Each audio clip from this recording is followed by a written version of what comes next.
Assalamualaikum warahmatullahi wabarakatuh. A'udzu billahi minasyaitonir rajim. Innal hamdalillah nahmaduhu wa nasta'inu wa nastaghfiruh. Wa na'udzu billahi min shururi anfusina wa min sayyiati a'malina.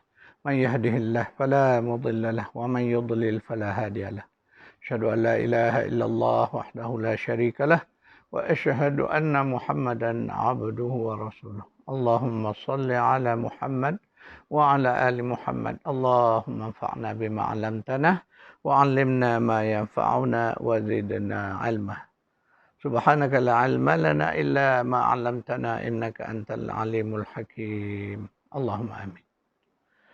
Alhamdulillah, syukrun lillah. Ini insya-Allah kita akan menyambung sedikit lagi tentang ciri-ciri takwa yang ada di dalam ibadah puasa. Dalam hubung kait kita dengan Ramadan, di mana kita ingin mencari kemuliaan-kemuliaan Ramadan, itu satu daripada kemuliaan Ramadan itu ialah takwa. Sebab apa? Takwa itu menjadi matlamat daripada ibadah puasa. Sebagaimana yang disebut di dalam surah Al-Baqarah ayat 183. Di penghujungnya Allah menyebut la'allakum tattaqun. Mana ibadah puasa itu diwajibkan bertujuan supaya kamu semua menjadi orang-orang yang bertakwa. Jadi takwa itu merupakan matlamat ataupun tujuan dari tujuan-tujuan atau maqasid puasa sendiri. Itu jelas, ya.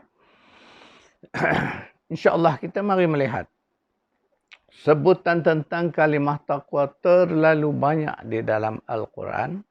Malah pada awal ayat dari surah Al-Baqarah, Allah dah menyebut dah tentang taqwa. Mari kita sama-sama membaca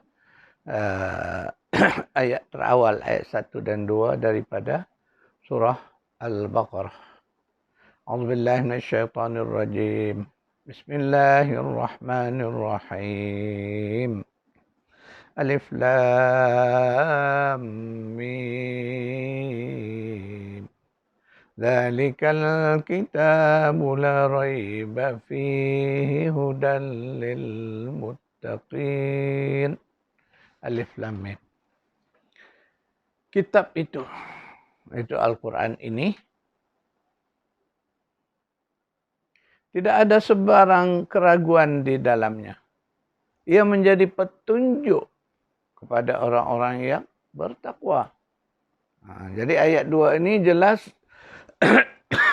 memberitahu kita bahawa Al-Quran ini adalah sebuah kitab sempurna yang tak ada sedikit pun keraguan. Mana kebenaran semuanya. Ia menjadi petunjuk kepada orang-orang yang bertakwa. Jadi kita kena faham, Quran itu secara khusus menjadi petunjuk kepada orang-orang yang bertakwa. Dan orang-orang yang bertakwa itu mestilah orang yang sentiasa mendapat petunjuk Al-Quran. Itu kita faham makna dia. Kemudian Allah menjelaskan siapa orang-orang yang bertakwa itu pada ayat 4. Ayat 3 dan ayat 4.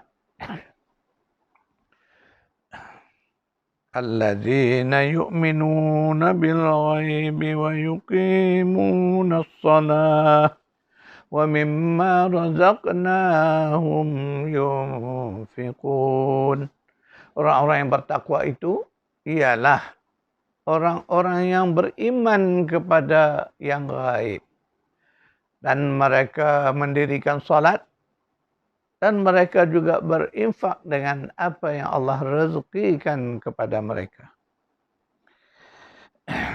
وَالَّذِينَ يُؤْمِنُونَ بِمَا أُنزِلَ إِلَيْكَ وَمَا أُنزِلَ مِنْ قَبْلِكَ وَبِالْآخِرَةِ هُمْ يُوقِنُونَ. Dan orang-orang yang beriman dengan apa yang diturunkan kepadamu, yaitu Al-Quran, dan juga kepada apa yang diturunkan sebelum engkau, yaitu kitab-kitab lain. Sedangkan mereka itu yakin sungguh kepada hari akhirat. Itulah ayat keempat daripada surah Al-Baqarah. Dua ayat ini, ayat 3 dan ayat 4, menjelaskan siapakah orang-orang yang bertakwa. Jadi ayat ni jelas, tak perlu sangat kita nak memperincikan, kerana fakta tu jelas, kita mudah faham. Allah sebut bahawa orang yang bertakwa itu pertama ialah orang yang beriman kepada yang gaib. Jadi percaya kepada, beriman kepada gaib itulah yang menjadi dasar rukun iman kita. Percaya kepada Allah, percaya kepada malaikat, percaya kepada kitab, percaya kepada Rasul, percaya kepada hari akhirat, percaya kepada takdir buruk dan baiknya. 6 rukun iman itu. Ya. Jadi perkara gaib itulah yang memerlukan iman. Kerana perkara yang nyata, semua orang percaya sebab nampak. Isunya yang gaib ini adalah perkara yang tidak nampak oleh mata.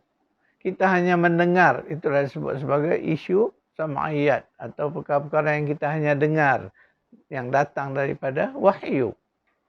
Tanpa wahyu ini kita tak tahu pun.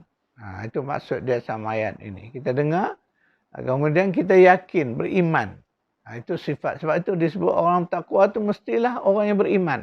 Dasar dia mesti orang yang beriman kepada yang gaib. Itu yang pertama. Yang kedua disebut dalam ayat-ayat yang kita bacakan tadi, mereka yang mendirikan solat. Wa yuqimunas salah. Mereka yang mendirikan salat. Mana orang yang mendirikan salat itulah orang yang beriman. Sebagaimana telah kita sebut dalam tazkirah yang lalu. Iman itu mesti wajib dibuktikan dengan amalan soleh. Dan salat itu adalah amalan soleh yang utama. Ingat. Sebab itu disebut dalam ayat ini. Wa yuqimunas salah. Kemudian, wa mimma razaqnahum yunfiqun. Yang ketiganya, mereka ini berinfak, membelanjakan hartanya atau apa yang Allah rezekikan kepada mereka. Itu dah disebut 3 ciri. Beriman kepada yang gaib, mendirikan salat, yang ketiganya berinfak. Seterusnya disebut lagi, walladzina yu'minuna bima unzila ilaik. Dan mereka ini, orang yang bertakwa ini, mereka beriman kepada apa yang diturunkan kepada engkau, iaitulah Al-Quran dan kitab-kitab sebelumnya. Itu ciri yang keempat. Dan ciri yang kelima, wabil akhirati hum yuqinun. Mereka ini yakin sungguh kepada hari akhirat. Inilah 5 ciri. Nak melihat sama ada kita ni sudah capai atau tidak status atau maqam takwa tadi, lihatlah pada 5 ciri ini. Ya. Disebut tadi, beriman sungguh-sungguh kepada yang gaib. Beriman kepada Allah, kepada para malaikat, rasul dan sebagainya. Kemudian, lihat solat. Infak. Kemudian, iman kepada Al-Quran. Serta keyakinan kita kepada hari akhirat. Inilah 5 ciri ini yang menjadi ciri-ciri orang yang bertakwa. Sebab itulah ayat awal ni Allah dah cerita, ini ciri dia. Jadi untuk melihat status diri kita. Sebab tu belajar Quran ni agenda yang kita kena buat. Bila kita membaca ayat Al-Baqarah ayat 1 hingga 5 ini, kita kena semak diri kita. Semak status iman kita. Setelah tuan-tuan perempuan, saya telah menyiapkan buku tajuknya semak status iman. Kita kena semak status iman kita. Jangan kita hanya merasa, aku beriman. Aku beriman. Semua orang mendakwa dia beriman. Tetapi pernahkah kita semak secara benar, secara jelas, secara berfakta, di mana iman kita? Ketika mana kita melakukan semakan ini, kita cek, kita buatkan apa yang kita sebut muhasabah. Melihat, barulah kita tahu kedudukan iman kita di mana. Ya, memang kita beriman. Tetapi level iman kita di mana? Andainya kita beri 10, ya, skala 0 hingga 10, di mana iman kita? Yang itu pun perlu kita sukat. Ya, perlu kita semak benar-benar. Baru kita tahu kedudukan kita di mana. Itulah agenda bertindak daripada ayat 1 hingga 5 ni tuan-tuan dan puan. Nanti kalau diizinkan Allah kita dapat berseminar semula, insya-Allah. Inilah salah satu tajuk seminar penting kita, semak status iman. Ada buku dah siap pun bukunya. Semak status iman. Setiap kita ni perlu menyemak iman kita setiap hari tuan-tuan dan puan. Kita tidak boleh sekadar rasa aku ni beriman. Bukan cerita dia. Sebab itu kita bab-bab ini kita diajar, dididik supaya bersikap praktikal. Bukan setakat secara imajinatif kita rasa, aku nak beriman. Sebab iman itu boleh diukur. Inilah kita ada kaedah untuk mengukur level iman kita. Setiap kita tahu. Andai kita buat semakan yang benar, kita lakukan proses muhasabah dengan benar, insya-Allah kita akan tahu di mana level iman kita. Walaupun iman ini suatu yang subjektif, tapi masih kita dapat mengukurnya, insya-Allah. Tuan-tuan dan puan, berbalik kepada takwa. Itulah telah disebutkan oleh surah Al-Baqarah tentang 5 ciri orang-orang yang bertakwa.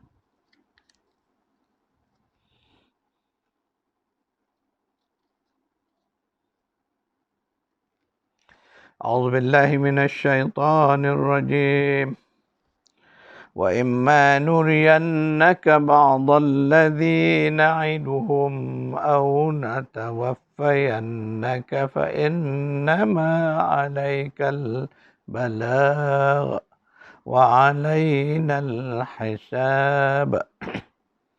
Dan jika kami perlihatkan kepadamu sebahagian seksa yang kami ancamkan kepada mereka dan kami wafatkan kamu, hal ini tidak penting bagimu kerana sesungguhnya tugasmu hanya menyampaikan sahaja, sedang kamilah yang menghisap amalan mereka.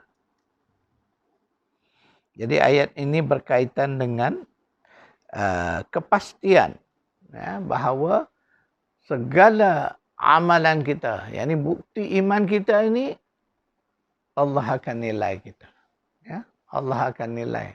Sebab itu Allah mengutuskan 2 malaikat di kiri dan di kanan yang kerjanya mencatat apa sahaja amalan kita. Amalan baik sekecil zarah pun dicatat. Amalan buruk sekecil zarah pun dicatat. Kitab catatan ini akhirnya nanti di hadapan Allah di yaumil hisab akan diberi dan dibentangkan. Baca sendiri. Setiap orang baca sendiri apa yang dia dah buat. Itulah keadaannya.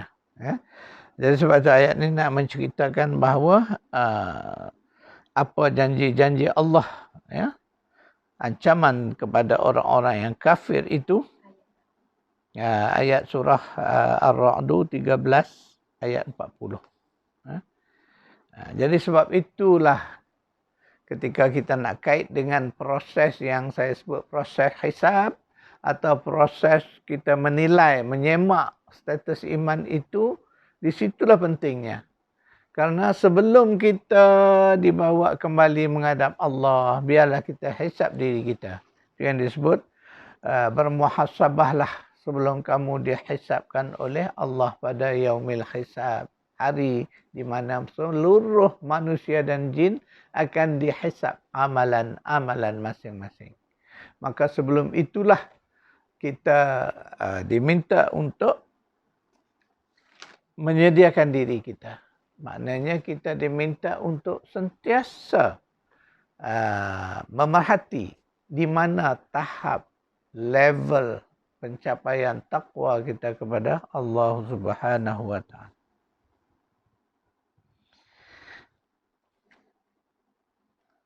Kemudian di dalam surah 14 surah Ibrahim, Allah berfirman, A'udzubillahi minasyaitonir rajim. Liyajziyallahu kulla nafsin ma kasabat.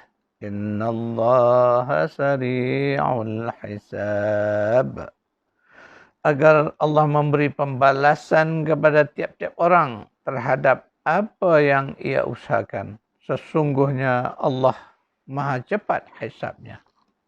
Surah Ibrahim surah 14 ayat 51. Itu ayat yang menjelaskan lagi tentang hari pembalasan. Tuan-tuan perempuan, nilai takwa kita, ya, kita dapat lihat sendiri, kita dapat ukur, dan inilah memerlukan kaedah caranya. Itu sahaja yang tuan-tuan perempuan perlu belajar. InsyaAllah. Ya. Sebab itulah saya suka menganjurkan seminar. Kerana dengan berseminar ini kita akan faham ayat-ayat Allah dengan lebih jelas. Kita dapat melakukan proses, ya, untuk memahaminya dengan cara yang begitu detail. Ya, dengan cara yang praktikal. Macam mana nak praktikkan ini? Sebab biasa kita dengar, ya, ustaz-ustaz, guru-guru kita mengajak kita, marilah bermuhasabah. Marilah kita bermuhasabah. Apa makna muhasabah itu, tuan-tuan perempuan?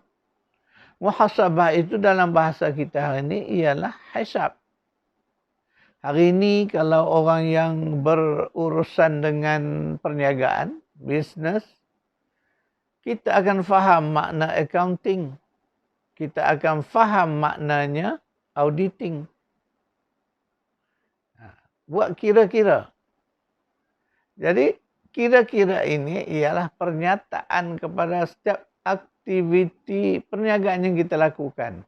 Ada dipanggil ledgernya, ada dipanggil catatan untung ruginya. Kemudian setelah itu dilakukan proses accounting. Setelah selesainya pula diaudit pula, disemak, dipastikan kesahihan, ya, jumlah angka-angka yang diberikan itu ataupun proses accounting itu sendiri, ya. Jadi kita kena faham dari pendekatan ini barulah jelas. Sebab sekadar mengata marilah kita muhasabah. Masih lagi ramai di kalangan kita yang tak faham bagaimana cara. Kemudian kita pula tidak dibimbing, ya, bagaimana nak melakukan muhasabah. Sebab itu tuan-tuan perempuan, insya-Allah jika Allah memberi keizinan nanti selepas COVID selesai kita dapat berkumpul, insya-Allah kita akan menganjurkan siri seminar. Dan siri seminar saya yang penting ialah semak status iman. Buku semak status iman ini sangat lengkap kaedah dia.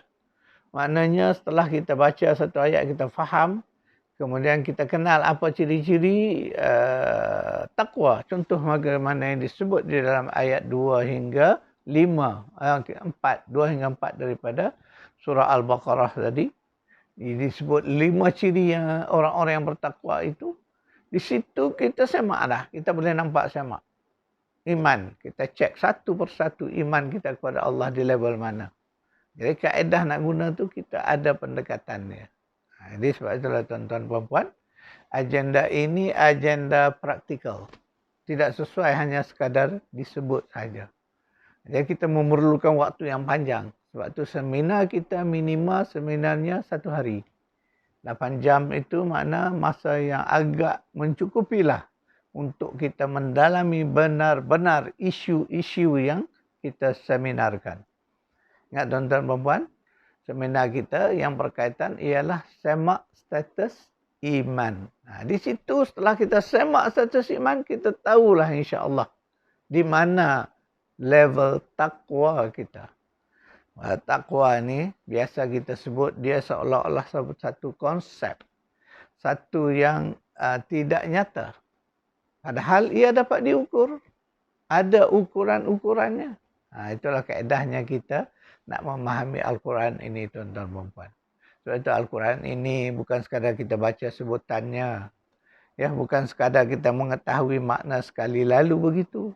Tetapi kita perlukan usaha tadabbur. Faham sungguh-sungguh, mendalam. Sehingga ayat itu kita boleh bawa menjadi satu agenda bertindak. Di situlah praktikalnya Al-Quran itu. Sebab Al-Quran itu untuk diamalkan. Seandainya kita tak faham, kita tidak tahu bagaimana mengagendakan Al-Quran itu, Maka bagaimana kita nak beramal dengan Al-Quran, tuan-tuan puan-puan? Sebab itu saya sering menyebut isu ini.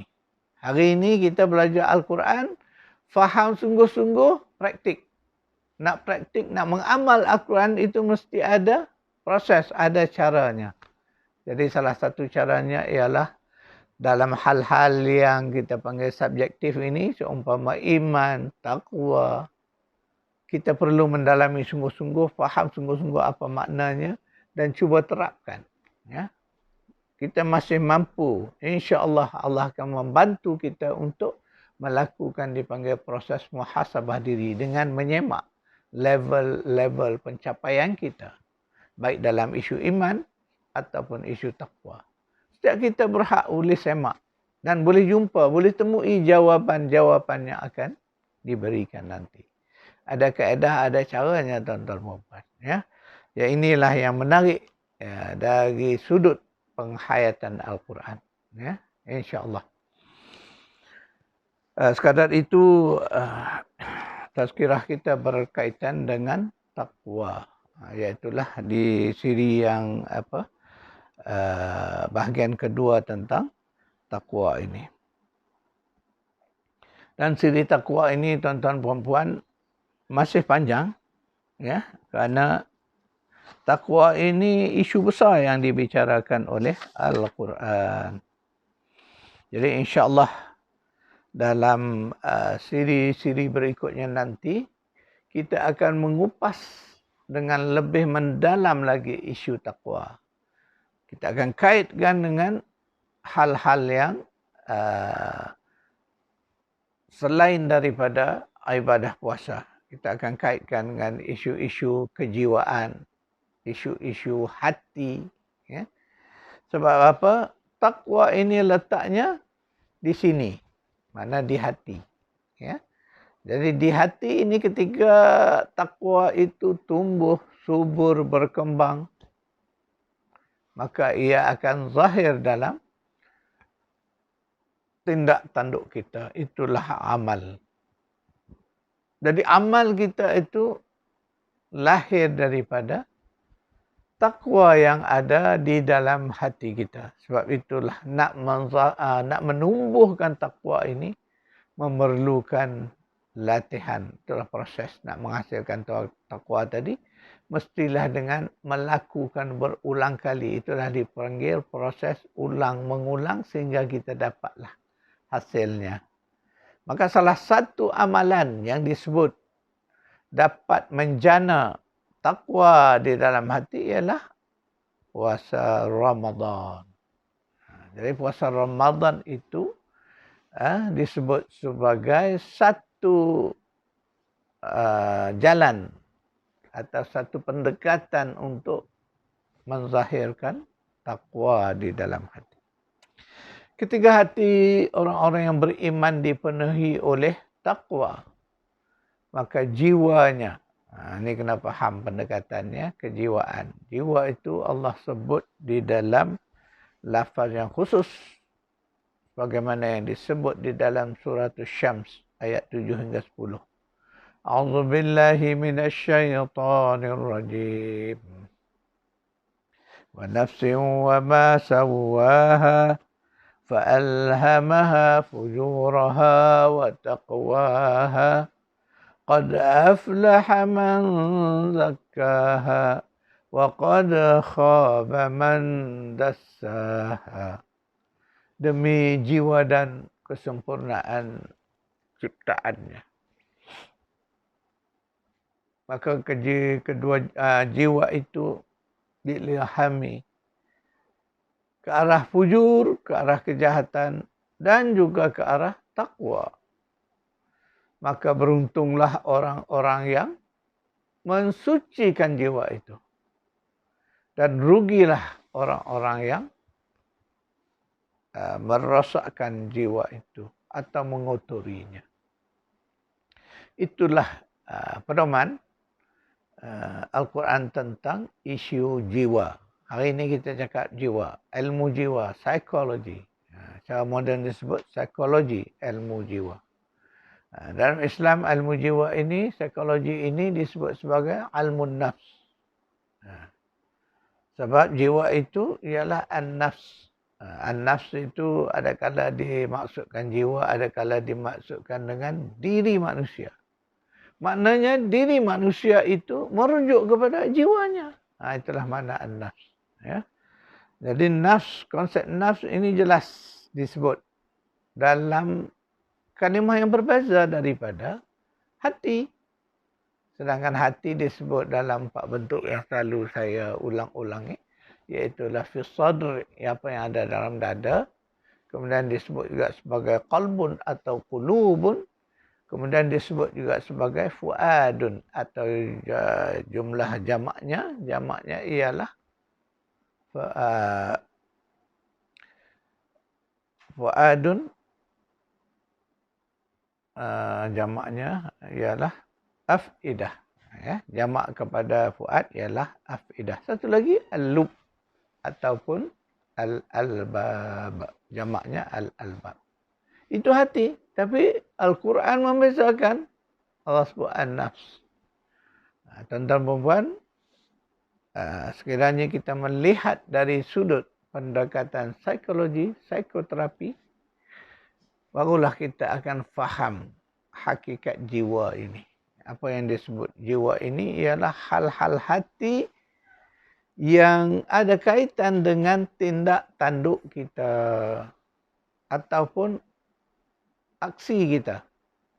Ya, bila disebut aksi itu dah zahir, dah nyata.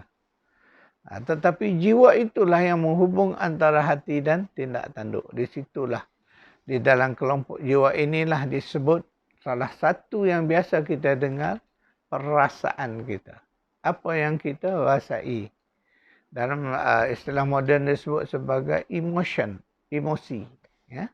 Emosi itu adalah perasaan. Dan perasaan itu adalah disebut sebagai suasana jiwa.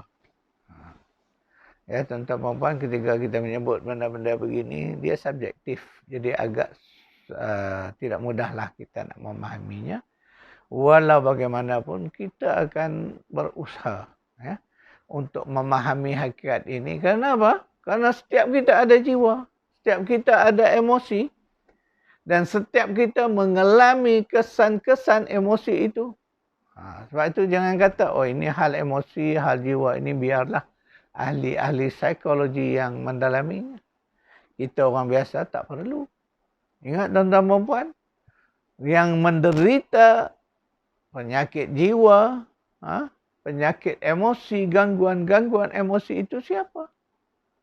Orang ramai, siapa saja boleh terkena dengan gejala sakit jiwa ini. Jadi sebab itu lebih baik kita tahu daripada tidak tahu. Kerana dengan pengetahuan itu dapat membantu kita mengenal pasti. Kita sekurang-kurang kita kenal apa masalah isu yang kita alami. Adakah gejala-gejala yang kita alami itu gejala emosi kita? Atau gejala-gejala itu ada gangguan dari luar? Itu nak kena kenal pasti.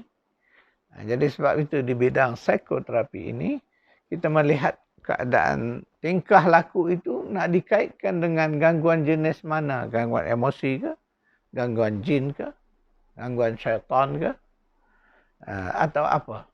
Di situlah ya, kita perlu memahami isu-isu jiwa kita sendiri.